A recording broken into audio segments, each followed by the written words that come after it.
On August 1st, 2025, thousands of Ivorians went to the street to protest against their president.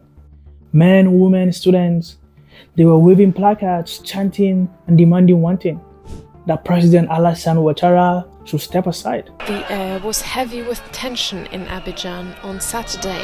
The only thing we are asking for is we don't want a fourth term. That's what we want. We don't want a fourth term and we want the electoral roll revised. Riot police formed barricades, tear gas filled the air, and once again, Côte d'Ivoire was restless, uncertain, and in chaos. But here's the paradox. Why are people protesting against a man who has delivered one of the fastest growing economies in Africa? Under Oattara, Côte d'Ivoire has averaged nearly 78% GDP growth rate in a year. President Alassane is widely expected to win a second term, largely because of the improvements to the economy here. Double its economy in a decade and slashed poverty from over 50% in 2011 to under 40% today. Roads, bridges, ports, schools. The country looks nothing like it did at the end of its civil war. On paper, Alassane Ouattara should be a hero. So why are people on the street against him? The answer is not about growth, it's about power. For much of the last decade, Côte d'Ivoire has been called West Africa's economic powerhouse, and a lot of that credit goes to Oattara. The former IMF economist and central banker, he came into office in 2011 with one goal: rebuild the nation shattered by war. And the numbers tell the story. From 2012 to 2019, Côte d'Ivoire averaged 7-8% annual GDP growth, among the fastest in the world, not just in Africa. The economy more than doubled in size. In Abidjan, highways, flyovers, and bridges now crisscross a city that was once choked on traffic jams. Ports have been modernized, power plants have expanded, and foreign investors return with billions of dollars. More importantly, living conditions have improved. The poverty rate, which stood at over 51% in 2011, dropped to below 39% by 2020. Electricity access jumped from just 33% of the population in 2011 to over 70% by 2023. School enrollment rose, hospitals were rebuilt, and Côte d'Ivoire became the world's fastest growing exporter of cashews, alongside its dominant position in cocoa.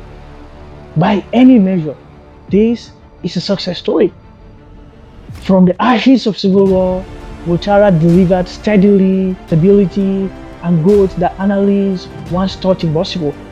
And yet, despite these achievements, Côte d'Ivoire is once again on edge, because the question people are asking is no longer, can Oattara deliver? It is, can Oattara leave?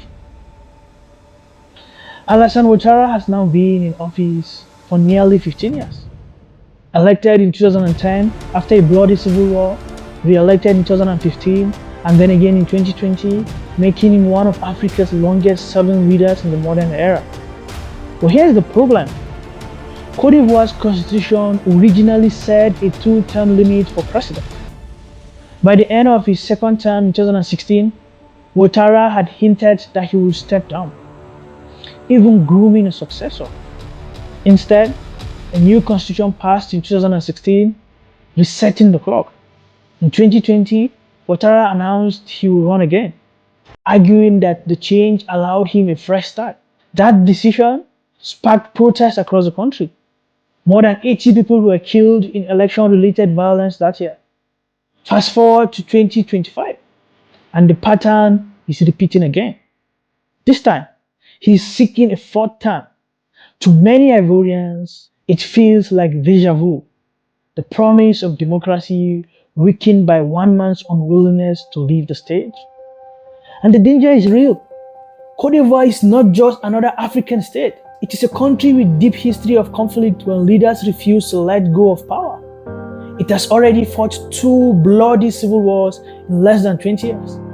And the causes of those wars are uncomfortably close to what is happening again today. To understand why Ivorians are nervous about Ouattara's fourth term, we need to go back to the country's darkest chapter, the civil wars. The first Ivorian civil war broke out in 2002. Its roots lay in a poisonous question: who counts as an Ivorian? In the 1990s, a concept called Ivorite was used to exclude northerners, many of them Muslims and with family ties in Burkina Faso and Mali, from political life. Alassane Ouattara himself was a prime target of this exclusion. Twice he was barred from running for president on the ground that his parents were pure Ivorians. This split the country along north-south Christian-Muslim lines, and by 2002, it exploded into conflict. Rebels took control of the north and the government held the south, and Côte d'Ivoire was divided for 5 years. Peace came in 2007, but it was fragile. And then in 2010 came the election that should have healed the country, but instead ignited the second civil war. Ouattara ran against incumbent Laurent Gbagbo, and when the Electoral Commission declared Ouattara the winner, Gbagbo refused to step down. The standoff quickly turned violent. Over 3,000 people were killed in just a few months of fighting. French and UN forces eventually intervened.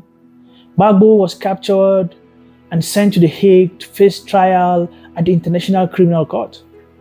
And Alassane Ouattara finally assumed the presidency in 2011. Côte d'Ivoire was broken. Infrastructure was destroyed. Investors had fled, and thousands of people were displaced. The economy had contracted, poverty was deep, and the scars of division ran across every community. And yet, this was the moment Ouattara ceased to rebuild. When Ouattara took office in 2011, Côte d'Ivoire was a nation on its knees. Roads were cratered, investors had fled, and half of the country still had the scars of division. But he brought to the presidency something unusual in African politics: the mindset of an economist. As a former IMF official and governor of the West African Central Bank, he understood numbers, markets, and how to attract capital. Within a few years, the results were undeniable. From 2012 to 2019, Côte d'Ivoire's economy grew at an average of 8% annually, one of the fastest growths in the world. By 2019, GDP had more than doubled compared to 2011. Investors returned in droves. Abidjan, once paralyzed by conflict, became a hub of skyscrapers, new highways, and bustling ports. Poverty also fell rapidly. In 2011, more than 51% of Ivorians lived below the poverty line. By the early 2020s, that number had dropped to around 39%. Access to electricity soared from just 1/3 of the population in 2011 to over 70% by 2023. Rural electrification programs lit up thousands of villages. Agriculture, the backbone of the economy, also surged. Côte d'Ivoire remained the world's largest cocoa producer, but under Ouattara, it expanded into cashew export, making the country the largest exporter globally. Industrial zones and processing plants began to turn raw goods into finished products, adding value and creating jobs. Even in infrastructure, the progress was visible. Bridges across the Ebri Lagoon in Abidjan, highways connecting cities, and new power stations symbolize the rebirth of this country. International lenders, once wary of chaos, were now hailing Côte d'Ivoire as a West African success story. By the mid-2010s, Ouattara had delivered what many thought impossible. He had taken a war-torn state and turned it into an economic powerhouse. But here lies the paradox. After so much success, why risk it all for a fourth time?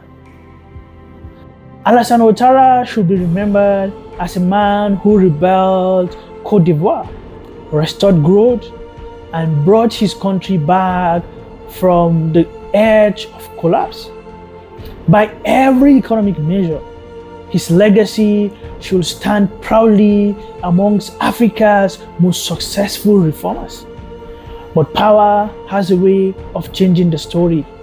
Instead of stepping down after 2 terms, Ouattara rewrote the constitution and ran again. Instead of growing the next generation, he has chosen to stay. And in 2025, the decision to seek a 4th term risks throwing Côte d'Ivoire back into the instability it fought so hard to escape.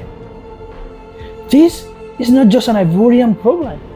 Across Africa, the story repeats itself. Leaders who begin as reformers too often end as rulers who refuse to leave.